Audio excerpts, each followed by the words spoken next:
Robert Browning এর My last duchess কবিতার থেকে তোমাদের টেক্সটে ক্লাস 11 এর স্টুডেন্টদের উদ্দেশ্যে বলছি, তোমাদের টেক্সট বুকে যে দুটো লং কোয়েশ্চেনের উল্লেখ আছে সেই দুটোর একটা ছিল ড্রামাটিক মনোলগ আর সেকেন্ড যেটা ছিল সেটা হচ্ছে পাওয়ার সিনড্রোম। কোয়েশ্চেনটা ছিল যে how is the power syndrome conveyed in my last Duchess by Robert Browning. Robert Browning এর মাই লাস্ট ডাচেস যে কবিতা, তাতে পাওয়ার সিনড্রোমের কিভাবে প্রকাশ করা হয়েছে পাওয়ার সিনড্রোমটিকে। এখন এই বিষয়টা খুব সহজভাবে তোমাদের সামনে লেখার প্রসেসটা আমি এই আজকের ক্লাসে আলোচনা করব। তোমাকে দেখাবো যে কিভাবে কতগুলো সিম্পল সেন্টেন্স ব্যবহার করে টেক্সট থেকে কয়েকটি উল্লেখযোগ্য কথা বাছাই করে আমি এই পাওয়ার সিনড্রোমের কোয়েশ্চেন আনসারটি লিখে নেব। পাওয়ার সিনড্রোম বলতে কি বোঝায় এটা তোমাদের আগে জানা দরকার। পাওয়ার সিনড্রোম কিভাবে রয়েছে তারপরে সেটাকে অ্যানালাইজ করতে হবে। সুতরাং চলো সিম্পল ওয়েতে, একেবারে সিম্পল ওয়েতে, সহজ সরল ভাষায়, একেবারে রেস্ট্রিকশনের মধ্যে, অর্থাৎ 160 or 170 আমার 150 ওয়ার্ডস এর মধ্যে লিখতে বলে, আমি 160 কি 65 এরকম ওয়ার্ডের মধ্যে তোমাকে লিখে দেখাচ্ছি কিভাবে এই লং কোয়েশ্চেনটা আমরা লিখব। So welcome to English Edition channel, and today's class is on the long question from my last Duchess, and the long question is the power syndrome conveyed in my last Duchess, written by Robert Browning.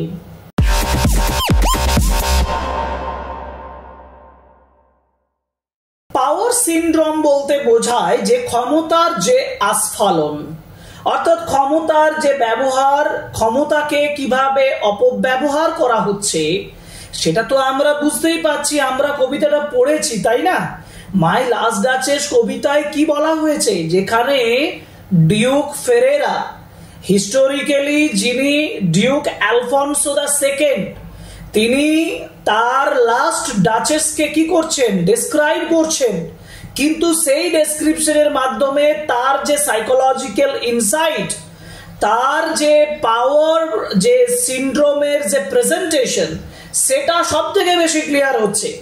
কারণ তিনি তার ক্ষমতার যে প্রকাশ করছেন তার কথার মাধ্যমে, এবং তিনি যখন সেকেন্ড ম্যারেজের জন্য রেডি হচ্ছেন, তার সামনে যদি সাইলেন্ট লিসেনার আছেন, অর্থাৎ এনভয় অফ দ্য কাউন্ট, তাকেও তার পাওয়ার সম্পর্কে প্রকাশ করছেন, পাওয়ার সম্পর্কে তাকে অবহিত করছেন। আমরা প্রথমে একটা ইন্ট্রোডাক্টরি সেন্টেন্স লিখব। ইন্ট্রোডাক্টরি সেন্টেন্সটা কি লিখব? In my last duchess, power syndrome is a very vital theme of discussion. My last ডাচেসে পাওয়ার সিনড্রোমটা হচ্ছে is a very vital theme of discussion. Discussion মানে আলোচনা। ইজ এ ভেরি ভাইটাল, খুব গুরুত্বপূর্ণ, ভেরি ভাইটাল থিম, বিষয়বস্তু। মাই last ডাচেসের বিষয়বস্তুর একটা বিষয় হচ্ছে পাওয়ার সিনড্রোম, এবং সেটা কিন্তু খুব vital. In my last Duchess, power syndrome is very vital theme of discussion. দেখো বারবার রিপিট করো, এই সেন্টেন্সটা রিপিট করো, একটা ইন্ট্রোডাক্টরি সেন্টেন্স হয়ে যাবে। তোমার মনের মধ্যেও এটা আটকে যাবে একেবারে, যদি তুমি ভালোভাবে করে থাকো। It is conveyed, it is conveyed, এই যে দেখো কনভেড কথাটা তো কোয়েশ্চেনও আমরা পেয়েছি, প্রকাশিত হয়েছিল। It is conveyed মানে এটা প্রকাশিত হয়েছে through the Duke's words and action, ডিউকের কথা, ডিউকের ওয়ার্ডস, আর ডিউকের অ্যাকশন, ডিউকের কাজ, ডিউকের ওয়ার্ডস এবং অ্যাকশনের মাধ্যমে। তাহলে ডিউক যে কথা বলছেন, ডিউক যে কাজটা করছেন, তার মাধ্যমে পাওয়ার সিনড্রোম এক্সপ্রেসড হয়েছে, তাই না? এরপরে দেখো আমি কি সেন্টেন্স লিখেছি। আমি বলেছি দ্য পোয়েম রিভিলস, কবিতাটা রিভিলস করছে, প্রকাশ করছে, not only the Duke's pride and power, শুধুমাত্র ডিউকের প্রাইড এবং পাওয়ার, গর্ব আর পাওয়ার, ক্ষমতা, এই দুটোকেই শুধু রিভিল করছে তাই নয়, দ্য পোয়েম রিভিলস, কবিতাটা প্রকাশ করছে not only the Duke's pride and power, তার যে গর্ব তার যে পাওয়ারটাই প্রকাশ করছে তাই নয়, বাট অলসো আরেকটা কি, আরেকটা হচ্ছে প্যাট্রিয়ার্কাল ক্যারেক্টার। প্যাট্রিয়ার্কাল ক্যারেক্টার মানে পিতৃতান্ত্রিক সমাজের বৈশিষ্ট্য। অর্থাৎ ডিউকের পাওয়ার আর ডিউকের প্রাইড এটাকে তো প্রকাশ করছেই, আরেকটা জিনিস প্রকাশ করছে, নট অনলি রিভিলস বা reveals not only the power and pride of the Duke but also the patriarchal character of both Renaissance Italy and Victorian England. Renaissance Italy এবং ভিক্টোরিয়ান ইংল্যান্ডের প্যাট্রিয়ার্কাল যে ক্যারেক্টারটা সেটাও প্রকাশ পাচ্ছে, আর এর মধ্যেও কিন্তু পাওয়ার সিনড্রোম আছে, কারণ প্যাট্রিয়ার্কাল সোসাইটিতে যিনি পিতৃ মানে যিনি মেল ক্যারেক্টার বা মেল যারা, তাদের যে ডমিনেন্ট ফিগার, তারা যে ডমিনেন্ট সেটা প্রকাশ পায়। তারপরে সেন্টেন্সে আমি লিখছি দ্য ডিউক কোন ক্লাসের মধ্যে পড়েন, ডিউক উচ্চ সমাজের মধ্যে পড়েন। আমি লিখেছি the duke belongs to high class of society, সমাজের উচ্চ শ্রেণী, high class of the society. এখন ডিউক তো হাই ক্লাস অফ দ্য সোসাইটিতে বিলং করেন এবং তার একটা হাই, যেটা আমরা বলি অ্যানসেস্ট্রাল একটা ক্যারেক্টারিস্টিক, পিতৃতান্ত্রিক পূর্বপুরুষের একটা বৈশিষ্ট্য তার আছে, একটা গৌরব, হ্যাঁ সেই গৌরবটা, তার যে গ্লোরি, সেই গ্লোরিটা রয়েছে। The duke belongs to the high class of society. তারপরে কি দেখবো, তারপরে বলবো যে ডিউক শোজ, ডিউক দেখান, কি দেখান, রিফাইনমেন্ট অ্যান্ড ক্রুয়েলটি, পরিশীলিত একটা মানসিকতা দেখাচ্ছেন কিন্তু ক্রুয়েলটি, নিষ্ঠুরতা দেখাচ্ছেন, সফিস্টিকেশন অ্যান্ড সেলফিশনেস। দেখো একদিকে সফিস্টিকেশন মানে কি, উচ্চবিত্ত সমাজের যে বৈশিষ্ট্য সফিস্টিকেশন, একদম বড় লোকী মনোভাব, সেটা তিনি প্রকাশ করছেন, আবার একদিকে সেলফিশনেস প্রকাশ করছেন, পাওয়ার সিনড্রোমের একটা বৈশিষ্ট্য। বাহ্যিকভাবে অ্যাপারেন্টলি তিনি ডিউক দেখাচ্ছেন refinement and cruelty, sophistication and selfishness. মনে রাখবে এই ওয়ার্ডগুলো, আমি আবার বলছি, ডিউক রিফাইনমেন্ট দেখাচ্ছেন, অর্থাৎ তিনি একজন রিফাইন্ড ক্যারেক্টার, পরিশীলিত ক্যারেক্টার, পরিমার্জিত ক্যারেক্টার, আবার তিনি ওখানে ক্রুয়েলটি দেখাচ্ছেন, নিষ্ঠুরতা দেখাচ্ছেন।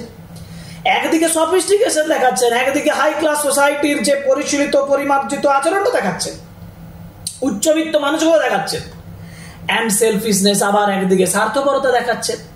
4টি সেন্টেন্স লিখে দিয়েছি, দেখো আমি বলেছি in my last duchess power syndrome is a very vital theme of discussion, it is conveyed through the duke's words and actions. তারপরে বলেছি the poem reveals not only the Duke's pride and power but also the patriarchal character of both Renaissance Italy and Victorian England. Renaissance ইটালির এবং Victorian ইংল্যান্ডের যে patriarchal ক্যারেক্টারিস্টিকটাও তিনি দেখাচ্ছেন তার মাধ্যমে। আরেকটা হচ্ছে duke belongs to a high class of society, তিনি উচ্চ শ্রেণীর মানুষের একজন হয়ে তিনি নিজেকে প্রকাশ করছেন, আর তিনি একদিকে রিফাইনমেন্ট ক্রুয়েলটি, একদিকে সফিস্টিকেশন আর সেলফিশনেস এটা শো করছেন। ডিউক শোজ, ডিউক দেখান, ডিউক শোজ, ডিউক দেখাচ্ছেন, Duke has showed refinement and cruelty, sophistication and selfishness. আচ্ছা, তাহলে তো পরের সেন্টেন্সে যেতে হয়। পরের সেন্টেন্স বলেছে তার যে লাস্ট ডাচেসের কথা। তার লাস্ট ডাচেস কেমন ছিল? তিনি মনে করতেন তার লাস্ট ডাচেস হচ্ছে তার প্রাইভেট প্রপার্টি, তার ব্যক্তিগত সম্পত্তি। এই যে দেখো পজেসিভনেস কোয়ালিটিটা আসছে। পাওয়ার সিনড্রোমের একটা বিশেষ বৈশিষ্ট্য হচ্ছে পজেসিভনেস, যে আমার সমস্ত কিছুটা আমার, আমি সমস্ত কিছু অধিকারী। এই যে ডিউক এই জিনিসটা প্রকাশ করছেন, ডিউক মনে করছেন আমি সবকিছুর অধিকারী, আমি এর মালিক। এমনকি লাস্ট ডাচেস, তার যে গত ডাচেস ছিল, যে ডাচেসকেও নিজের প্রপার্টি বলে তিনি মনে করছেন। অর্থাৎ যার জন্য ইংরেজিতে আমি সেন্টেন্স লিখে দেখো হিজ লাস্ট ডাচেস, তার যে last duchess was his private property. আচ্ছা, এরপরে কি লিখবো? না তিনি প্রাইভেট প্রপার্টি বলে মনে করতেন বলে তার উপরে তিনি টোটাল কন্ট্রোল চালাচ্ছেন, অর্থাৎ তিনি চেয়েছিলেন he wanted his complete control over her, he wanted his complete control over her, তার উপরে কমপ্লিট কন্ট্রোল তিনি চেয়েছিলেন। তারপর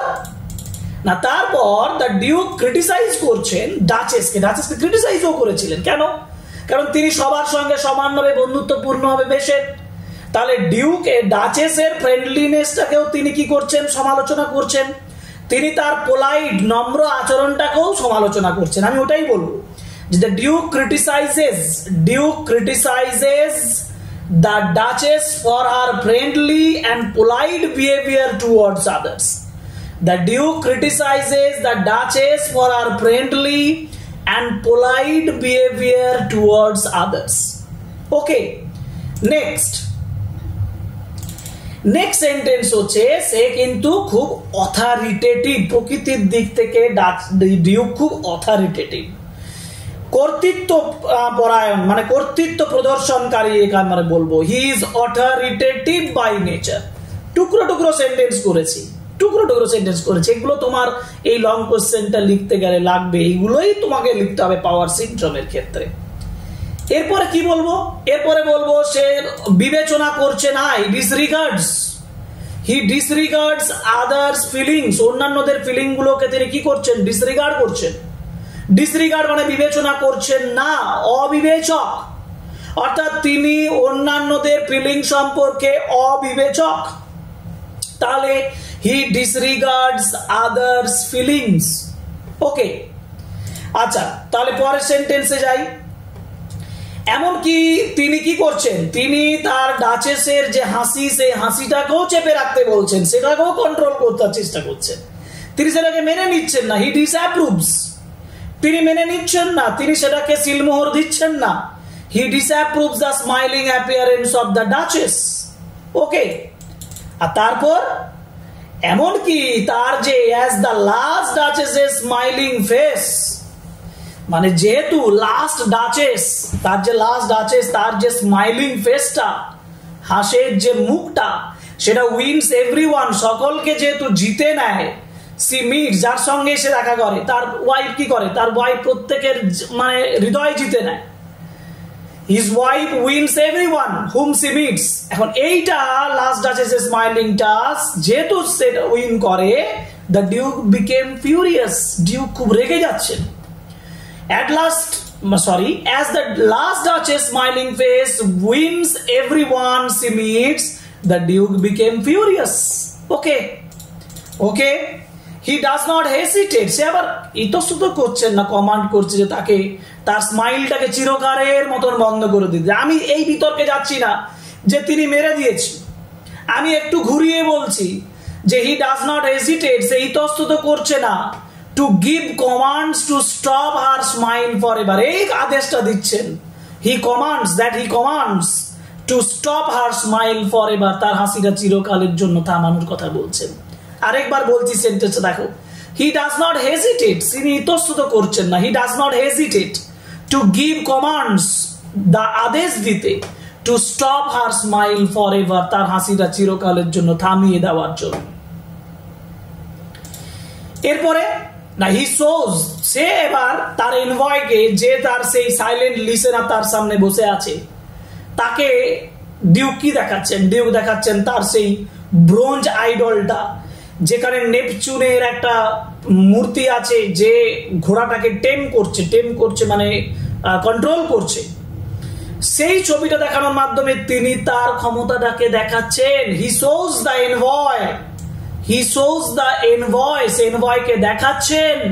হি shows the envoy the bronze statue of Neptune taming A horse, the statue of Neptune, the bronze statue of Neptune taming a horse.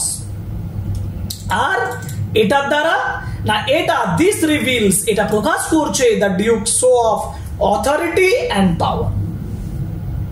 এটা কি দেখাচ্ছে? this shows, but this is showing the Duke's show of authority and power. ডিউকের যে authority, পাওয়ার এবং authority, ডিউকের যে authority এবং পাওয়ার সেটাকে প্রকাশ করছে ওই নেপচুনের ইমেজটা। This is symbolic, this is symbolic. The Neptune's idol is the symbolic of the Duke's show of power. Okay, এই কথাগুলো বলে তুমি সিম্পল লাস্ট একটা কনক্লুসিভ সেন্টেন্স লিখবো, জাস্ট একটা কনক্লুসিভ সেন্টেন্স যে ইন দিস ওয়ে, দেখো আমি লিখেছি ইন দিস ওয়ে, এইভাবে in this way Browning shows, Browning দেখাচ্ছেন how power syndrome regulates the duke's words and actions, কিভাবে পাওয়ার সিনড্রোমটা ডিউকের যে ওয়ার্ডস, ডিউকের যে অ্যাকশন, ডিউকের যে কথা, ডিউকের যে কাজ সেগুলোকে কন্ট্রোল করছে। খুব simple, in this way Browning shows, Browning দেখান how power syndrome regulates the duke's, কিভাবে প্রভাবিত করেছে, রেগুলেট করেছে ডিউকের ওয়ার্ডস এন্ড অ্যাকশনসটাকে। In this way the power syndrome is conveyed. বোঝা গেল? দেখো সেন্টেন্স গুলো জটিল হয়নি, একেবারে জটিল হয়েছে, সোজাভাবে করেছি এবং এই সিম্পল ওয়েতে যে সেন্টেন্স গুলো লিখেছি, এবার তোমার কাজ হবে ওই সেন্টেন্স গুলোকে পরপর লিখে নাও, আর পরপর লিখে নিলেই তোমার লং কোয়েশ্চেন কমপ্লিট। তাহলে তুমি ইজিলি লিখতে পারবে the power syndrome, how power syndrome is conveyed, how is power syndrome conveyed in my last Duchess written by Robert Browning. সেই কাজটাও আমি করে দিয়েছি। দেখো চলো দেখো পরের যে লিখছি, in my last duchess power syndrome is a very vital theme of discussion. It is conveyed through the Duke's words and actions. The poem reveals not only the Duke's pride and power but also the patriarchal character of both Renaissance Italy and Victorian England. The Duke belongs to a high class of society. Duke shows refinement and cruelty, sophistication and selfishness. His last duchess was his private property. He wanted his complete control over her. The Duke criticizes the duchess for her friendly and polite behavior towards others. He is authoritative by nature. He disregards others' feelings. He disapproves the smiling appearance of the duchess. As the last duchess's smiling face wins everyone's image, the Duke became furious. He doesn't hesitate to give commands to stop her smile forever. He shows the envoy the bronze statue of Neptune taming a horse. This reveals the Duke's show of authority and power. In this way, Browning shows how power syndrome regulates the Duke's words and actions. So this is the complete analysis, complete descriptions. এভাবে সম্পূর্ণ ডেসক্রিপশনটা আমি তোমাদের জন্য করলাম এখানে শুধুমাত্র এই কোয়েশ্চেনটার উপরে যে পাওয়ার সিনড্রোম কিভাবে মাই লাস্ট ডাচেস, রবার্ট ব্রাউনিং এর মাই লাস্ট ডাচেস কবিতায় প্রকাশিত হয়েছে।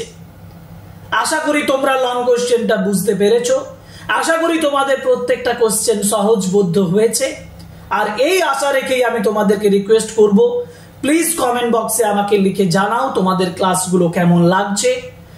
আর কমেন্ট বক্সে লেখার পাশাপাশি আরো একটা রিকোয়েস্ট করব, please subscribe the channel, like, comment and share our videos. That's all for today. Thank you very much. Goodbye and see you in our next video class.